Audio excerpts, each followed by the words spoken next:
వాయువ్య బంగాళాఖాతంలో ఒడిషా పశ్చిమ బెంగాల్ తీరాలపై కొనసాగుతున్న ఉపరితల ఆవర్తనం బలపడనుందని వాతావరణ శాఖ తెలిపింది. దీని ప్రభావంతో రేపు అల్పపీడనం ఏర్పడే అవకాశం ఉందని వెల్లడించింది.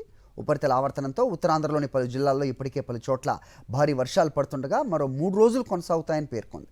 కోస్తాంధ్ర, రాయలసీమలో కూడా అక్కడక్కడ వానలు పడే అవకాశం ఉందని వివరించింది.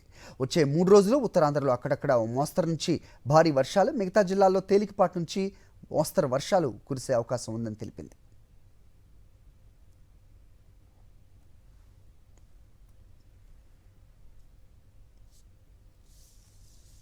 రైట్, ఈ వాతావరణంపై అప్డేట్స్ మా కరెస్పాండెంట్ అనిల్ ఇస్తారు వైజాగ్ నుంచి. అనిల్, చెప్పండి, ఇంకా ఏం చెప్తోంది వాతావరణ శాఖ? అప్డేట్స్ ఏంటి?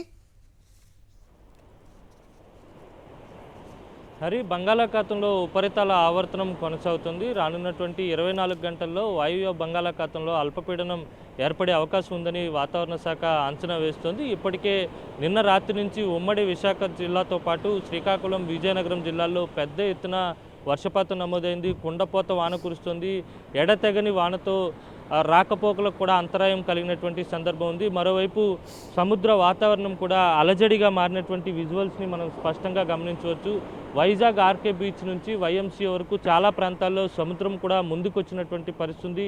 అలలు ఎగసి పడుతున్నటువంటి సందర్భం కూడా కనిపిస్తోంది. తీరం వెంబడి గాలుల తీవ్రత కూడా 40 నుంచి 50 కిలోమీటర్ల వేగంతో గాలులు ఉండేటువంటి అవకాశం ఉంటుంది. కనుక ఉత్తర కోస్తా వెంబడి ఉండేటువంటి మత్స్యకారులు అప్రమత్తంగా ఉండాలి. రానున్నటువంటి 3 రోజుల పాటు వేటకు వెళ్లరాదని వాతావరణ శాఖ సూచిస్తూ ఉంది.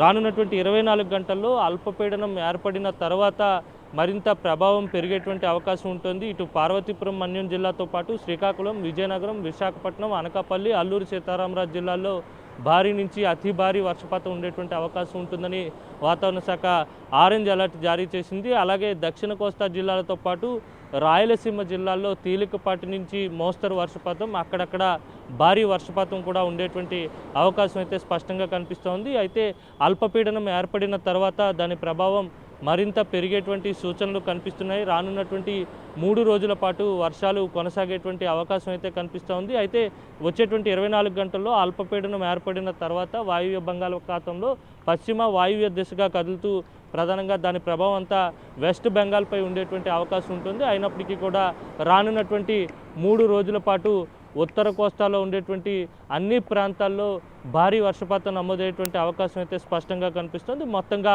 గతంలో వచ్చినటువంటి అల్పపీడన ప్రభావంతో, వాయుగుండ ప్రభావంతో పెద్ద ఎత్తున వర్షపాతం నమోదైనటువంటి నేపథ్యంలోనే ఇప్పుడు తాజాగా కూడా అల్పపీడనం ఏర్పడితే దాని ప్రభావం మరింత ఉండేటువంటి అవకాశం కనిపిస్తోంది. హరి, ఓకే.